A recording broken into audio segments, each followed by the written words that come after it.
Wow. I watched that interview on Fox, the tape from 12 years ago with OJ Simpson.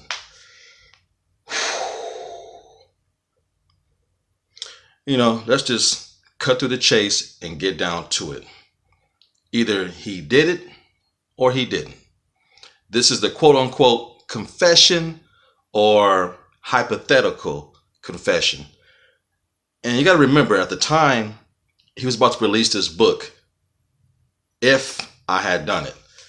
And his publisher was there. She actually is the one that conducted the interview. And when I went to college, learning psychology and learning how to read body language, when you watch the interview, don't listen to what he's saying. Put it on mute and watch his face expressions and watch his hands.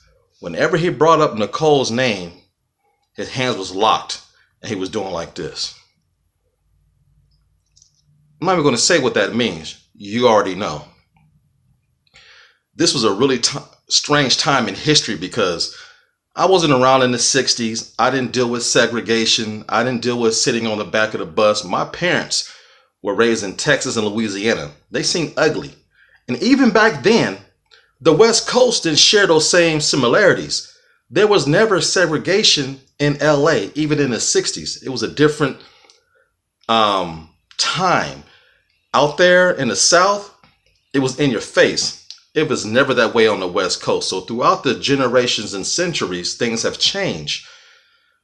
Now, with that said, people of color, blacks and Hispanics, we know what it's like to be treated bad by cops. We've been saying it since the 60s, 70s, 80s, and up until the 90s. White folks didn't want to hear it. They didn't believe it. And finally, in 1992, well, actually in 1991, the taping of the Rodney King beating came out. People were shocked. We wasn't. We were shocked in 1992 when the 3 officers were acquitted. That's why we burned that mother sucker down in LA. We were tired of injustice.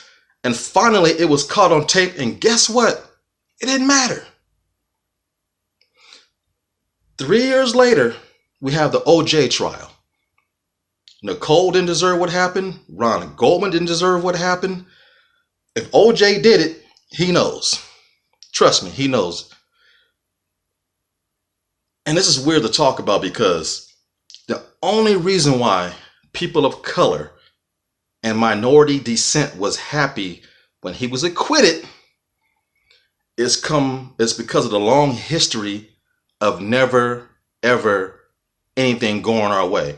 Black people have been killed, hung, shot, caught on tape. It's happening to this very day. People getting choked out, shot, and the cops are getting off. OJ was my hero as a child. It was weird. I was conflicted when all this stuff came up. I did book reports on him when I was in junior high school. He was my hero. And in the black community, we talk about things. He had a black wife. He divorced her, married a white woman. He, was on TV all the time. He became whitewash, Uncle Tom, whatever you want to call it. And once he got in trouble, he became black again.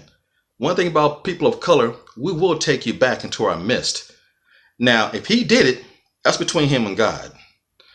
All I'm saying was all the years leading up to this, all the oppression and anger, and even in my time on earth, after the Rodney King thing, when OJ was acquitted, if the gloves don't fit, you must acquit.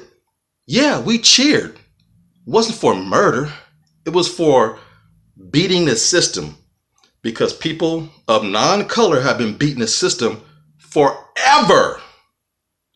That was the one time it was in our favor. And it's ugly to even talk about. It makes me feel dirty, but that's life.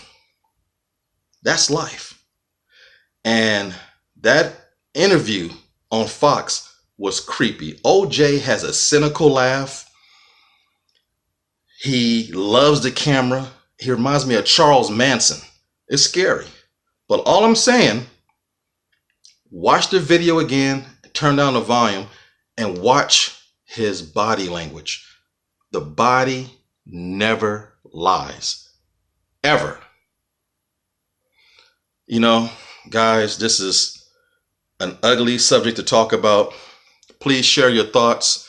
Let me know what you think. And, hopefully things are getting better, but they're not.